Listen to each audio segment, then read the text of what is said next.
The next item of business this afternoon is consideration of Business Motion 7138 in the name of Joe Fitzpatrick on behalf of the Parliamentary Bureau, setting out a revised business programme for today. I would ask any member who wishes to speak against the motion to press the request to speak button now, and I call on Joe Fitzpatrick to move motion number 7138. Minister. Formally moved. Many thanks. No member has asked to speak against the motion. Therefore, I will now put the question to the Chamber, and the question is that motion number 7138 in the name of Joe Fitzpatrick be agreed to. Are we all agreed? The motion is therefore agreed to. The next item of business is consideration of Business Motion 7130 in the name of Joe Fitzpatrick on behalf of the Parliamentary Bureau, setting out a timetable for the Stage 3 consideration of the Land and Buildings Transaction Tax Scotland Bill.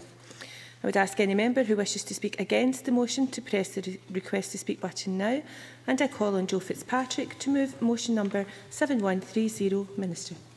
Moved. Okay.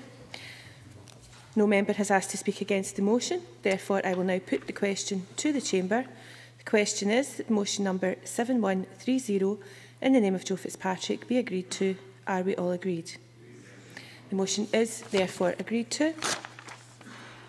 That now brings us to our next item of business, and can I now invite Mark-McDonald to take the solemn affirmation.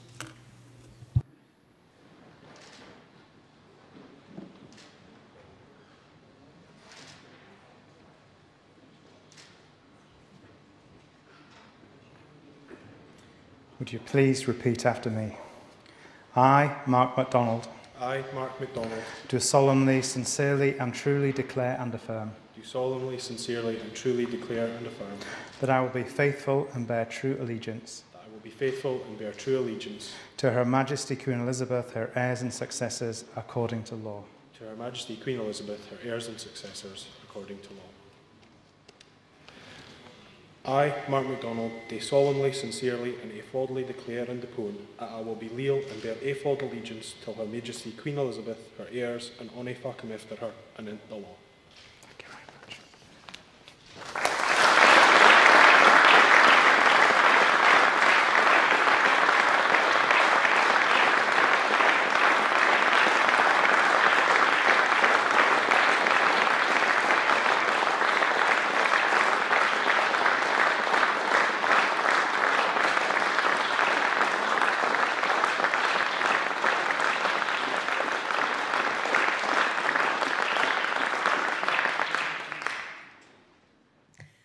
Thank you very much. The next item of business is topical questions. Question number 1, Patrick Harvey. Thank you, Deputy Presiding Officer. To ask the Scottish Government what its position is on the affordability and public reporting concerns raised in Audit-Scotland's report, Scotland's Key Transport Infrastructure Projects. Minister Keith Brown.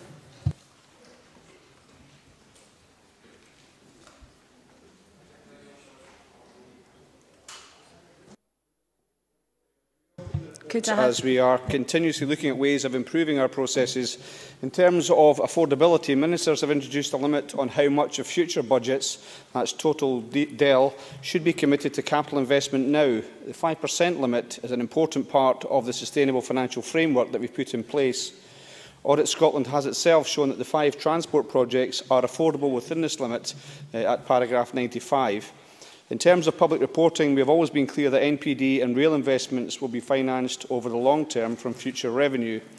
It should be noted that Audit-Scotland acknowledged in the report, that's Exhibit 1, that 4 out of 5 of these projects are still in procurement, and therefore much of the information is commercially sensitive and cannot be disclosed on a project-by-project basis at this stage. In its recommendations to the Scottish Government, it notes that the long-term revenue commitments for projects should be reported to Parliament once contracts have been signed, and we will do this. Thank you, Patrick Harvey. Thank you. Like many such reports, there's a mixed picture in this one, and there's some things the Government can take comfort from, but there are also some significant criticisms. It has been suggested that when Audit-Scotland say that Transport Scotland is not fully demonstrating the reliability of its analysis of what projects will cost, this is just a longhand for the word guessing, as, for example, in the Aberdeen Western Peripheral Route, whose business case was signed off when everybody knew that the ultimate cost would be dramatically higher than was stated. Does the government accept that this report contains serious criticisms and is coming after opposition members, including SNP members when they were in opposition, have for a long time felt there was a lack of proper scrutiny of some of the most major spending decisions that executives or governments take, and that this needs to be addressed for the long term? Minister. Can I say, first of all, that I agree with Patrick Harvey that there is much within the report from Audit-Scotland which commends the work that the government has done. In particular, if you look at the project management of the Forth Road crossing, the biggest infrastructure project this Parliament has undertaken, it's very complimentary of the processes which have been gone through, and the fact that to date that the project is on target for time and on target for budget. In fact, elements have come in under budget already. And of course, in relation to the other 4 projects, as I mentioned in my substantive answer, these are projects which are currently going through their phase, some of them not even contracted out yet. So it's not possible to be as explicit as we'd like to be in terms of those aspects which are commercially sensitive. And it's also not possible to be as specific as we'd like to be in terms of the ultimate cost, because we don't know that until bids are received. I think Patrick Harvey does highlight some of the recommendations in the report which we would want to consider, and not least the element of public reporting, which I think he touches on. And to that end, I've asked that we do bring forward a debate which goes through these projects, so any questions which remain to be asked can be asked. But I think we have been making sure that the scrutiny which is required to make sure these projects are on time and on budget has been put in place through the Infrastructure Investment Board and through the processes within government. And I think the proof is in the pudding. If you look to, say, for example, the M74 or the M90, we have successfully completed these projects on time, sometimes under budget, and of course that's a record that we try to continue with. Thank you. Patrick Harvey. Well, without getting drawn into a debate about whether particular transport projects are supported or not in policy terms, the Minister seems a little bit reluctant to acknowledge that there are long-standing criticisms of Transport Scotland as an agency which do need to be addressed. Can he tell us whether he intends to, as recommended, review and update by December 2013 its current business case development and assurances processes, and whether in fact that reviewed and updated process will include a much broader analysis of the factors that should be taken into account in deciding whether a business case should be proceeded with, such as environmental and social impacts, which are currently not given the place that they should be given when these major infrastructure projects are being debated. Minister. I should say that the recommendations and comments made by Audit-Scotland in relation to that part, the business case for these projects, was essentially around process and not necessarily in terms of scope, as Patrick Harvey has drawn this out. And I think we do want to listen to what Audit-Scotland have to say. They've got a great deal of expertise in relation to this. We have, I think, up till now, with the projects which we've undertaken and completed, shown that we do have business case processes which are robust. Of course, we want to listen to any further comment there is, and if Patrick Harvey says there are long-standing concerns, then of course he has the opportunity to write to the government on those concerns, and I'm happy to commit to making sure that we provide him with a full response to that. But it will also be the opportunity, whether it's through the Audit Committee itself or through the Chamber, from the debate which I've mentioned, for individual members to ask questions in this area and to get detailed answers. Thank you. Jamie Hepburn. Presiding Officer, does the Minister agree that there will be a lot less concern about the affordability of transport infrastructure projects? The Chancellor of the Exchequer heeded calls from the Scottish Government, a range of other bodies and a range of economists to use this week's spending review to change course and invest in capital spend. Minister. That's a very good point made by Jamie Hepburn. Our capital budget has been cut by 25.1% in real terms between 2010-11 and 2014-15. And in response to this, and because we've not wanted to delay investment, we've had to look for alternative ways of financing our transport investments. We do hope the Chancellor will see sense and announce tomorrow a significant increase to our capital DEL budget in 2015-2016. But I think it's worth pointing out that we have had decades of underinvestment, and even with the one hand tied behind our back in terms of the cuts which I've mentioned, we have taken the tough decisions to start bringing Scotland's transport infrastructure into the 21st century, even if it seems to be the case that many of these projects should really have been undertaken and completed in the 20th century. And of course, it does give Jamie Hepburn's point about the budget cut does give us some resonance today when we see the text of the note left by Liam Byrne to the incoming coalition government that there was no money left. And that's the context within which we are taking forward this huge transport infrastructure pipeline of projects. Thank you. Richard Baker. Will the Scottish Government complete a new project execution plan for the Aberdeen Western Peripheral route by September, as Audit-Scotland recommends, and also to provide reassurance that the project will proceed on time, even though Audit-Scotland described the MPD funding programme intended for the route as risky? Minister. I think, first of all, in the last point that Richard Baker makes, we recognise there's always risks involved in projects. What we've done is try to make sure that we make adequate provision. So we follow, for example, the optimism bias, which is recommended by the Treasury. In relation to the Forth Bridge, it's worth noting that we've taken on the risk of inflation and, of course, have delivered that project so far ahead of schedule and ahead of budget. So we do take into account the risk, and, of course, there's an element of risk. It's also a very large number of projects or large sum of money taken over the 30-year period, £7.5 billion. So, of course, there is risk within that, and it's our job to make sure we manage the risks.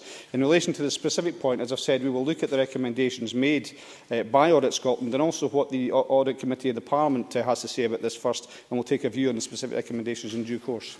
Many thanks. Question number 2, Tavish Scott. Thank you, Presiding Officer. May I intimate my declaration in members' interests? May I ask the Scottish Government what its policy is on tenant farmers' right to buy in light of the comments by the Cabinet Secretary for Rural Affairs and the Environment at the Royal Highland Show on the 20th of June? Thank you. Paul Wheelhouse. The Cabinet Secretary has confirmed that the forthcoming review of agricultural holdings legislation will provide the opportunity for people to have their say on all aspects of tenant farming, including the right to buy. Tavish Scott. I'm grateful to the Minister for his reply. Would he accept that I share the Government's frustration over the lack of new tenanted farms available throughout Scotland at this time, but their position means that either working through the existing arrangements to achieve an agreed way forward with all sectors of agriculture or a statutory tenant farmer's right to buy? Would he accept that the Government's position has now created the very uncertainty ensuring no tenant farms will become available for rent until the Government decides its policy? Would you clarify when that will be? Minister. I don't agree that no opportunities for new tenancies will arise, not least because the Government itself is trying to progress opportunities on the National Forest Estate, where we were purchasing land to make new tenant farmers' opportunities available. And also the Cabinet Secretary announced last Thursday at the QMS event at Royal Highland Show a new tenancy opportunity at Knocknagill at the Bull Stud near Inverness. So certainly the public sector can do much to try and improve the availability of tenancies. I do recognise there are concerns about the potential implications in terms of deterring people from bringing new tenancies forward, and I do recognise that. But I think it would be unrealistic. I would certainly raise a point with Mr Scott that it would be unrealistic to expect a review of agricultural holdings review to not consider issues of right to buy when we know it's the elephant in the room out there. It's been such for at least 10 years, and to enable the industry to move forward, it's important that all key stakeholders have their opportunity to enter into full and frank dialogue, and the review of agricultural holdings legislation will give stakeholders that opportunity. Tavish Scott. Can I thank the Minister for that very straight reply in relation to accepting that there is now that uncertainty which I suspect we all wish to avoid? Would you recognise that a recent NFU conference, Presiding Officer, on farm tenanted sector, many argued that the best way to increase the availability of farms is to encourage retiring owner-occupier farmers to rent out farms on a long-term basis? Does the Minister agree that that is what the Government should be trying to achieve? And does he recognise that the Scottish Tenant Farmers Association said last Thursday that the Cabinet Secretary's statement could, quote, blow the SFTA apart? None of us believe that's sensible, and therefore would he accept the Government now have to repair those essential relationships essential for constructive reform? Minister, as briefly as possible. Certainly. I certainly recognise it's a heated issue. I think the point I would make in relation to what Tavish Scott has said is to enable industry to move forward. As I say, we need to lay the issue to bed once and for all. And I know some tenant farmers are for this, and clearly there are some that are against, and I understand the reasons for that. So we're going to give everyone a chance to let us know. The member mentioned a very interesting idea. That's exactly why we need to have this exercise, to see if there are alternatives that will deliver on the policy objectives. But I think to deny that opportunity to have that debate would be a mistake. There are a number of members asking for supplementaries. I'm afraid there won't be enough time. If we have quick questions and answers, I might get a couple in. Rob Gibson. Thank you, Presiding Officer. I wonder if the Minister would comment on the fact that tenant farmers and the STFA have agreed that the tenant farmers have suffered increased uncertainty over the rent reviews since the Munsey and Salveson judgments, and that these are a contributor to the demands for a fresh discussion on the right to buy. Minister. Clearly, the recent decisions have created a degree of uncertainty, and clearly the Government wants to take forward proposals to, in particular to relation to the Salveson Riddle case, which has posed immediate challenges for us. We have unfortunately got a window of opportunity in which to deliver a solution before, and that was helpful that the decision gave us that extra time. But I do believe that the member quite rightly highlights that if the system was working perfectly, we wouldn't be in the position we're in, where this is constantly coming forward. And as I say, it is the elephant in the room that we have to address at some point. Alex Ferguson.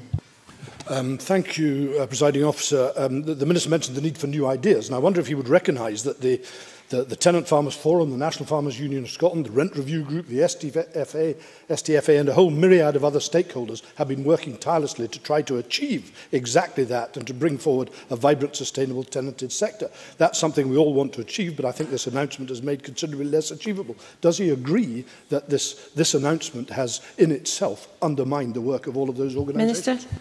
I don't think it does. I mean, I think the issue that we have to address is that clearly, as members have identified, Rob Gibson has identified, the system is not working well. We know, despite the desire of both the Land and Estates and the ministers and indeed NFUS and STFA, the number of tenancies is still not improving, and that's clearly something we have to address. So clearly the system is not working well. I think the review will offer the opportunity to look at what potential solutions might address it, but to deny the opportunity to discuss right to buy when we know there are submissions have already been made to Land Reform Review Group, and that evidence can be taken forward for the forthcoming Agricultural Holdings Review would be a mistake. Very briefly, Claire Baker. Since the Cabinet Secretary made the announcement that has reignited the debate on right to buy, what steps will the Scottish Government take to secure the existing tenants' rights, including those on limited partnership leases or those going through rent reviews, that they won't be adversely affected while the debate is taking part? Minister. What I can give the members an assurance that the Cabinet Secretary is keen to take forward the preparation for the review as soon as possible, and there will be an announcement of timetable for review during the summer.